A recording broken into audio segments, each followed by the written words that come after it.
my name is Steph, and I am here today to talk about conscious evolution, women's leadership through a historical and modern lens. Now you might be like, what on earth does that mean? I want to live in a world where everybody lives freely, contributing to social equality. Conscious leadership is the only way to change this world.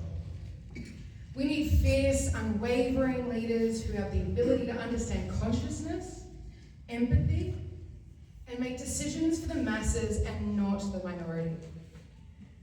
Pressure will be exerted on whoever leads, and in my opinion, the only person that can lead is a woman. We have the capability and the capacity to stand strong. Yes! Under the pressure of running a healthy, organised civilization. Reject. Oh, I will be. I will be discussing some points around women's roles in history, being whitewashed or removed completely from history.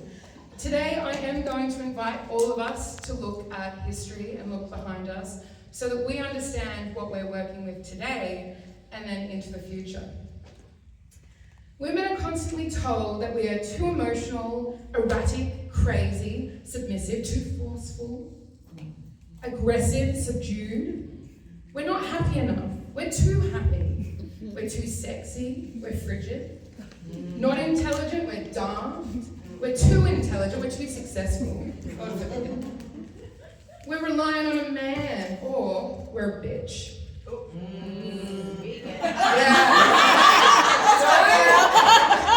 We're told we're too organised, or we control too much. We're uptight. We're too messy. We can't lead. We can't manage, and the list just keeps on going, as I'm sure that we can all relate to. But every stereotype is designed to limit us, to silence us, to diminish our power, muffle our opinions, our lived experience, the conditioning, the never-ending barrage of what a woman should or should not do. Then we have the women who get into power or leadership positions and completely capitulate to men. The deep desire to be accepted by a man overrides being a woman and what we should be standing for, in my opinion. The reactivity these women have towards people disgusts me. Their behaviour oozes brutality and viciousness, and trying to dismantle, undermine, and manipulate us as a whole. The irony is that they only have the freedom to do this because we fought so hard for our rights. And it's an irony that is not lost on me. We fought to have an independent life, to be educated, to have our own money, to vote, and to decide what we wanted for our own lives. And that wasn't an easy fight for us to get to this point. It is imperative to understand the deep levels of conditioning and patriarchy which lives and exists in this world within men and some women. It's completely okay if you don't have the slides. I'm okay without them. I only did it because you guys wanted them. So. That's ironic. I was just like, I don't need the slides. It's all about my voice. Okay, so it is imperative to understand the deep levels of conditioning and the patriarchy which lives and exists in this world. But if you look at history, there have been many women who have led, organised, conquered, ruled, created, and educated. Many who have successfully run large organisations. Consciousness is what makes us human beings stand apart from every other species. We have the ability to think critically, objectively, consciously, about our internal world, but also our external world. And in my view, this means we have the ability to change the world for the better. To do this, we have to shift the way that we view ourselves and the world and review our leadership. I believe to change the future, we need to review history, and today I'm going to take you through a short, quickish, very quick, journey from some key figures that I found very fascinating. The kingdom of Nabia was run by the Kandaki Kush, which was a civilization which thrived for centuries, which we now know to be from Egypt, south of Egypt, down to Sudan. One of the most interesting things about the Kush is that it was run by women. The Kush was one of the most powerful woman-led civilizations in the ancient world. The civilization was robust, it was thriving, it had extremely wealthy economy, the kingdom's wealth was legendary, and they controlled the trade networks within the region and traded precious minerals like leopard skin, gold, ivory, iron. The Kush had a robust trading system and understood how to utilize their power and influence through economy. The most powerful women in this ancient world were from Africa, ruling a huge civilization. Now let's just take a moment to really contemplate that. They were from Africa, one of the largest civilizations run by women. It's really powerful. It was also well established and drew the attention from virtually every other explorer or political ruler around the globe. The Kush eventually grew so wealthy and powerful that it conquered the Egyptian dynasty and is the 25th, so if you go back into the history books, is the 25th dynasty in Egypt. And I did actually have some photos of that because the visionary, so it was in my PowerPoint. That was probably the highlight of the PowerPoint, to be fair. So Rome tried to expand in 25 BC. They expected little resistance from the Kush, and one of the undeniable reasons for Rome invading and trying to conquer the Kush was because of the threat of women leading. Now you might be sitting here thinking, this is a little bit far-fetched, isn't it? Why would Rome be threatened by a woman? And it's a great question. Remember, this time period was completely embedded within the patriarchy. Now before I go on, I would like to actually just read out the meaning of what patriarchy means. I know that we're well versed in it, but I think it's important. A system or society or government in which men hold the power and women are largely excluded from it.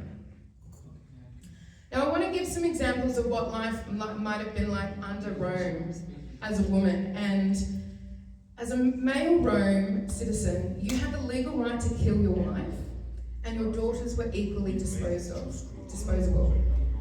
So you can now see the friction, right, of a... Excuse me. Yeah, can you guys just stop? It's very distracting that you're talking while she's trying to present. Yeah. It's kind of And disrespectful. I'm literally talking about women in leadership. Yeah. Let's go. Read the room, guys. Let's go. Hi, guys. I want to give some examples of, women were seen as objects to own, provide offspring, and to care for the man and the household duties, with no or little rights. You can see some similarities of certain people's positions in society today, to be completely honest with you.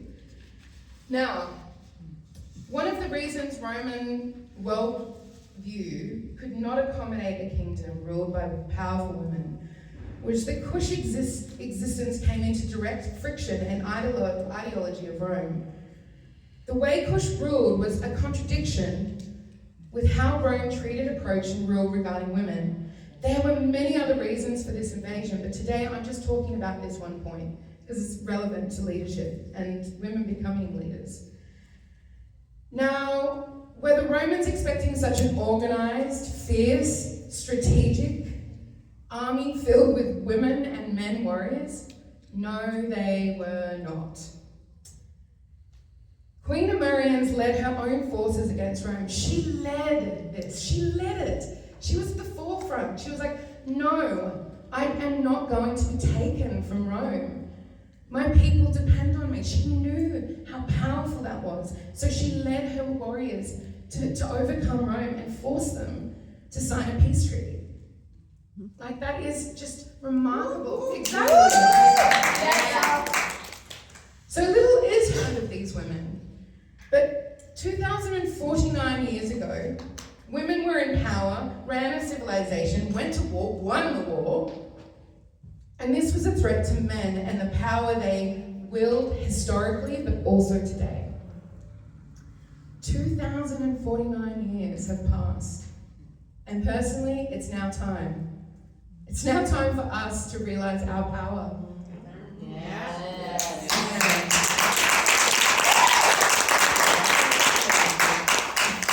Although women have existed just as long as men have, the documentation of women have been minimal or downplayed. Women have existed, but we do not get mentioned in history books in this way.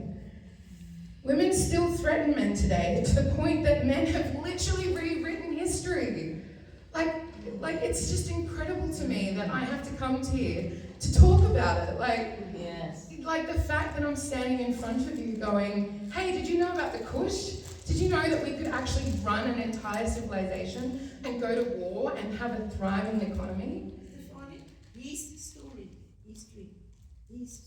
Yeah, history, exactly. So women have threatened men for thousands of years, and we threatened them then, and we still threaten them today. When women talk, when women walk into their power and stand together, anything can be achieved. Anything. As humans, we are social creatures, and we require a support network. And this is the first step of that. One only has to look at the Kush to see the possibilities of what can actually be achieved when we all come together and we go, enough is enough. So I'm going to go into Rosa Luxemburg, but I don't know if I've got time for the whole thing. I'm going to quickly go through it because my conclusion's good. So Rosa Luxemburg was born in a small Polish town, but despite her premature and violent death at the age of 47, and she was literally killed and thrown into the Berlin River at 47, together with Lenin and Trotsky, was one of the most important revolutionary Marxist leaders in the 20th century. Luxemburg combined personal courage, an unbreakable fighting spirit, and unwavering principles with an outstanding intellect and extraordinarily theoretical abilities. She was highly educated, spoke German, Polish, Russian, French fluently, and understood other languages. But she was capable of tremendous passion, possessed this fascinating personality that attracted workers, but also intellect as well. Luxemburg was imprisoned, but continued to lead her party and contribute even more while she was incarcerated. Luxemburg shows how women can be treated, attacked and demonized, but they can never muffle us. Like even behind bars, this woman was still writing, she was still getting word out, she was still leading her party. Like they can do everything to dismantle us, to try and take our power. But this woman was like, no, I'm going to continue, I'm going to keep fighting because it's worth fighting for. And she was fighting for humanity. So that leads me into conscious leadership, which is kind of why I'm here. So why is it so important, and why is it imperative for women to understand their worth and walk into their power? Conscious leadership is an approach to leadership, but it focuses on self-awareness, responsibility, and team centricity. A conscious leader is creative, one who's aware of various people that they lead, their roles as leaders, and how they impact other people, and to the extent which all of their successes and collaborative efforts come from. Now, it's kind of, that kind of paragraph kind of comes into friction with how we live right now. And if we walk into any boardroom, that is certainly not how it's run. Now, I have been in business for 20 years. I do contract negotiations. I've done it for a very long time. I've negotiated very large contracts. I'm generally the only woman in these meetings. I will sit there with board members, CEOs, managing directors. I will sit across from salesmen who think that they can run circles around me because I have a beautiful smile and a great rack.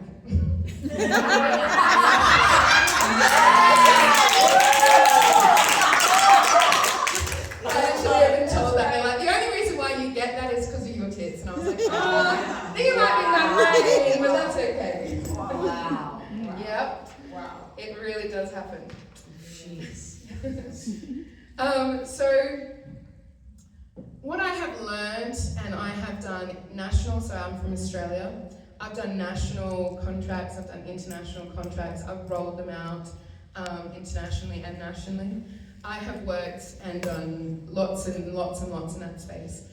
But one of the most important things that I've learned is that I always go in and I'm very curious. I like to try different managing styles, and I kind of use it as my experiment, whether they know it or not. Now, I led I'm from Queensland, which is in North Australia, and I was the procurement delivery manager for Queensland Health. They had a $17 billion budget for new hospitals. My budget was $1.5 million, and I delivered 5 hospitals while I was there. I led a decent team, and I used conscious leadership within this process. Now, I'm going to try and break it down a little bit for you so that you can understand kind of the flavor and the flow of what I mean by conscious leadership. I walked in, I had a whole team, I met up with everybody, I asked them, as managers normally do, what do you want, blah, blah, blah, very boring. And then I said, what's your dream? What drives you? Why are you here? How can I support you? What's your issue today? What's stopping you from doing your job? And they would give me all their answers. And now this is the most imperative point when it comes to being a manager and implementing conscious leadership, is that I went and I learned how to fix their problems. And I came back a week later at our next meeting, and I said, okay, this is the plan of attack. I need you to come in, I need a little bit of meat from you guys. I need you to do this, this, and this. I'll do this and this. If you have any roadblocks, come back to me and I'll help you. Now, they were all a bit cautious. They were like, oh, I don't know about this. I don't know if I can trust her. But they did. They trusted me. They did their bit. I did my bit. Every time there was a roadblock, I turned up. Every time they said, I need your support in a meeting, I turned up. You know, I had so many meetings, it was ridiculous. But what it did was it built trust. And those people, every single one of them, they would turn up every day and they would do more for me than I would ever expect. If I had an emergency, they'd be like, how can I help you? What can I do for you to help make this easier for you? Like it's such a huge shift from going in and going, what are you doing today? I want a list of things you're doing. Oh, you're not doing this fast enough. You know, who were you on the phone to? Why did you take so long? Like, no, I trust you to do your job. You trust me to do mine, and I will always have your back. Now, conscious leadership is literally about trust. It's trusting the people that you're with, and we're talking about business, but this can be transferred into organizations. So, if we hypothetically want to organize women, this is how you organize. You organize through conscious leadership, through empathy, through compassion, through having not only the delivery, but the trust. You know, because people hand over trust to you, and it's about delivering on that trust, which is so imperative. You know, it's actioning. It's just not having the words. And how many times have we heard men and some women say, oh, I'll do that, it's okay, I'll deliver this, oh, the PowerPoint's working, it's fine. And then it's not. You know, and so it's about the delivery. It's about actually knowing that you can count on me. I will always have your back. And we're going to lead this going forward, not just me, but as a collective. So one of the most important parts, though, is, as a leader, in my opinion, is understanding that we are a leader. And that comes with responsibility, it comes with sacrifice, and it comes with the understanding that I am at the forefront, but I have an entire ship behind me. Yeah, I have souls behind me that require my attention, and they are relying on me. Now, all of this is not how we are operating right now in the world, but this is how we have to operate going forward if we want the world to change. Yes. Okay. I'm loving that you guys are loving this. This is great. Because I was like, I don't know how this is going to hit. All right, so the conclusion.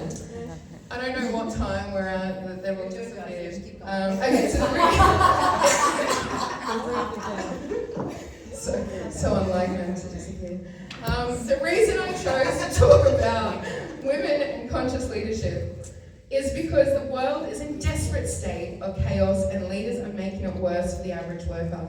I am a deep, unequivocal optimist to the core. I truly believe humanity can turn around what is happening so we all live and flourish.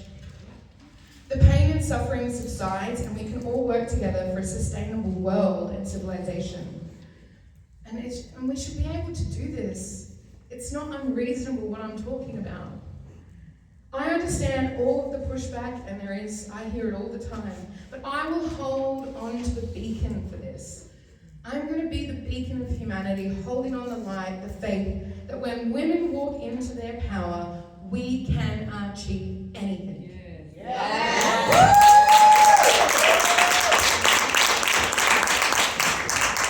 So what does this all mean? It is very clear that men are petrified of women's power and have been for thousands of years. The patriarchy has worked out very well for them, and they've had a long time to perfect the subtle and forceful nature of the patriarchy against women. Social expectations of women and their chief role is to be a mother, to look after the house, to be beautiful. How much pressure is it as a woman to just turn up every day and have an aesthetically pleasing body and face? Like, it's just, obviously, we all look beautiful today. Of course. But I did this for me. I look good because I wanted to feel good, not for a gaze of a man. I did this for myself, and I think that's really important. So women have been minimalized, our achievements handed over to men or downplayed.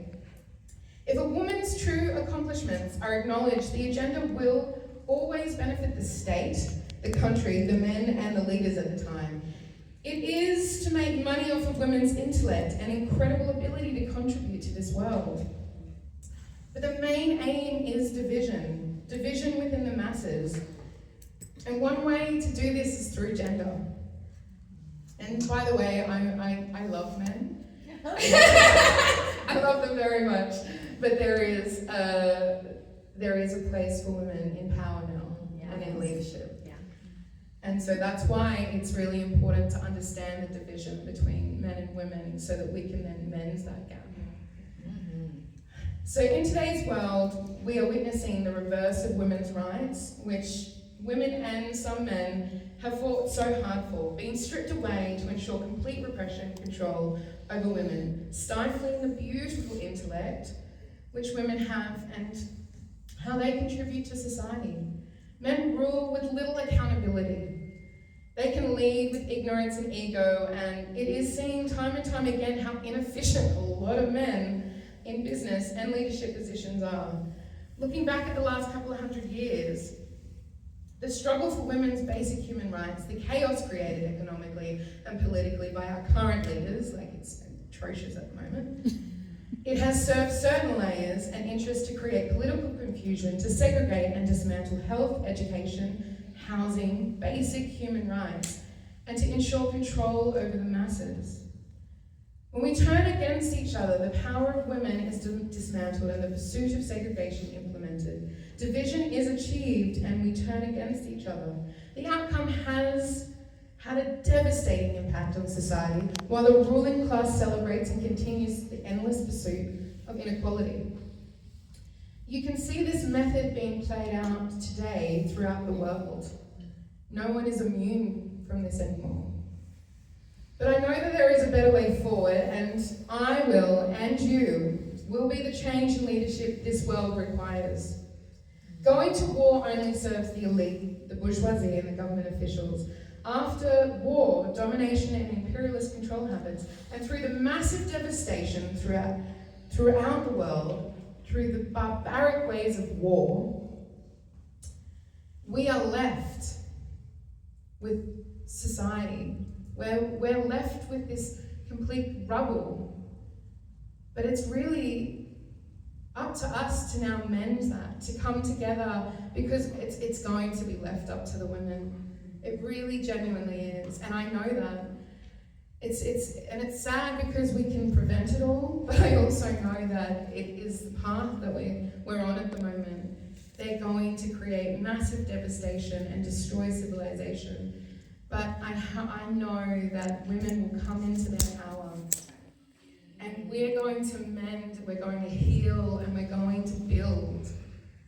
And there's this beautiful sentence which is, men have their place, but they're waiting for women to walk into their power. And it's like a fire, and the rocks are the men. Yeah, and we're the fire in the middle, but they're waiting for us. They're waiting for us to take that lead and go, okay, it's time now. It is time now. So, we need to flip the entire system upside down.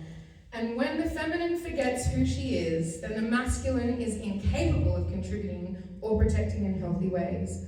When wise women step forward and take the power and control back into their hands, this world will change forever.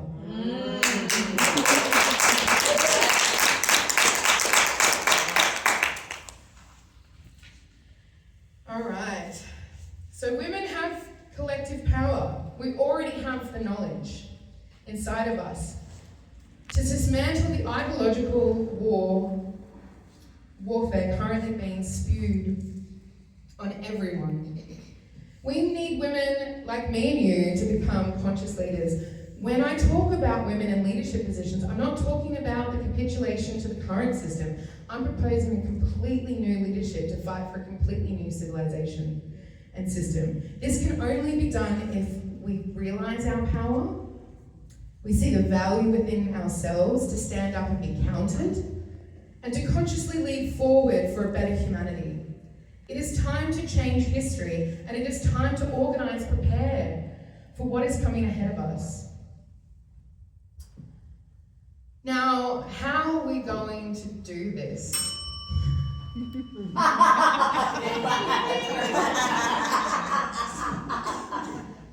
Great timing.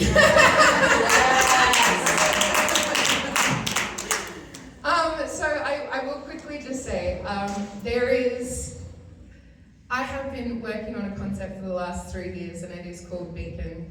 It is essentially reorganising the way that we interact with the world. It is about having massive amounts of land and having it's completely ecosystem sustainable for humanity.